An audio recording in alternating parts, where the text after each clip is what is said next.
ಎಲ್ಲರಿಗೂ ನಮಸ್ಕಾರ. Welcome back my channel. ಇವತ್ತಿನ ರೆಸಿಪಿ ಅಲಸಂದಿ ಕಾಳು ಪಲ್ಯ. ಒಂದು ಬಟ್ಲಷ್ಟು ಅಲಸಂದಿ ಕಾಳು ತೊಗೊಂಡಿನಿ ರೀ. ಅವ್ನು ಕುಕ್ಕರ್ನ್ಯಾಗ ಹಾಕಿ ಒಂದು 5 ವಿಸಿಲ್ ಕೂಗಿಸ್ಕೊರಿ. ಈಗ ಗ್ಯಾಸ್ ಆನ್ ಮಾಡಿಕೊಂಡು ಅದ್ರ ಮೇಲೆ ಒಂದು ಪಾತ್ರೆ ಇಟ್ಕೊಂಡು, ಪಾತ್ರೆ ಕಾದ ನಂತರ ಒಂದು 5-6 ಟೇಬಲ್ ಸ್ಪೂನಷ್ಟು ಎಣ್ಣೆ ಹಾಕ್ಕೊಂಡಿನಿ ರೀ. ಎಣ್ಣೆ ಕಾದ ನಂತರ ಅರ್ಧ ಟೇಬಲ್ ಸ್ಪೂನಷ್ಟು ಜೀರಿಗೆ, ಒಂದು ಅರ್ಧ ಟೇಬಲ್ ಸ್ಪೂನಷ್ಟು ಸಾಸಿವೆ ಹಾಕೊಳ್ಳಿ. ಅದು ಇನ್ನೂ ಎಣ್ಣೆ ಕಾದಿಲ್ಲ ರೀ. ಕಾದ ನಂತರ ಹಾಕಿರಿ. ಚಟಪಟ ಅಂತ ಸಿಡಿಯೋಕ್ಕೆ ಸ್ಟಾರ್ಟ್ ಆಕವು. ಯಾರೆಲ್ಲ ಇನ್ನೂ ನಮ್ಮ ಚಾನಲ್ನ ಸಬ್ಸ್ಕ್ರೈಬ್ ಮಾಡ್ಕೊಂಡಿಲ್ವೋ ಪ್ಲೀಸ್ ಸಬ್ಸ್ಕ್ರೈಬ್ ಮಾಡ್ಕೊಳ್ಳಿ. ಉತ್ತರ ಕರ್ನಾಟಕ ಸೈಡಿನ ಎಲ್ಲ ಸಿಂಪಲ್ ರೆಸಿಪಿನ ನಾನು ತೋರಿಸ್ತಾ ಇರ್ತೀನಿ ನಮ್ಮ ಚಾನಲ್ನಲ್ಲಿ.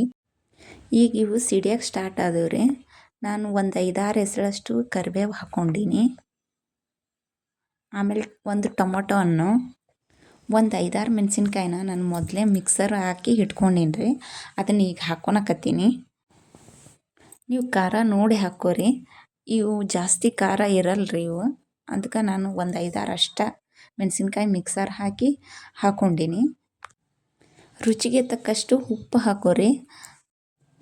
ಒಂದು ಅರ್ಧ ಟೇಬಲ್ ಸ್ಪೂನಷ್ಟು ಅರಿಶಿನ ಪುಡಿ ಹಾಕ್ಕೊಳಕತ್ತೀನಿ. ಇದನ್ನೆಲ್ಲ ಹಾಕೊಂಡ ನಂತರ ಒಂದು ಸತಿ ಚೆನ್ನಾಗಿ ಕಲಿಸ್ಕೋರಿ. ಅಂದ್ರೆ ಉಪ್ಪೆಲ್ಲ ಟೊಮೆಟೊ ಹಣ್ಣಿಗೆ ಹತ್ತಿ ಅದು ಟೊಮೆಟೊ ಹಣ್ಣು ಸಾಫ್ಟ್ ಆಗ್ಬೇಕ್ರಿ, ಅಲ್ಲಿವರೆಗೂ ಬಿಟ್ಬಿಡಿ.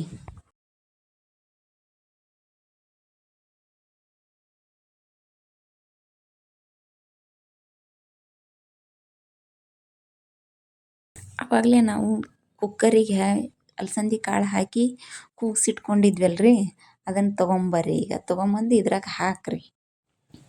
ಚೆನ್ನಾಗಿ ಒಂದು ಸತಿ ಎಲ್ಲದನ್ನು ಟೊಮೆಟೊ ಹಣ್ಣು ಅವೆಲ್ಲ ಮಿಕ್ಸ್ ಆಗೋ ಥರ ಕಲಿಸ್ಕೋರಿ.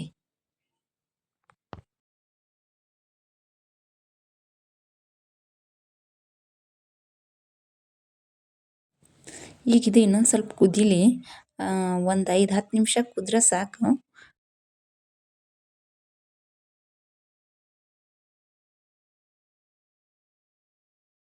ಇವಾಗ ಇದು ಕುದ್ದೈತಿ, ತೆಗಿಯಕತ್ತೀನಿ ನೋಡ್ರಿ.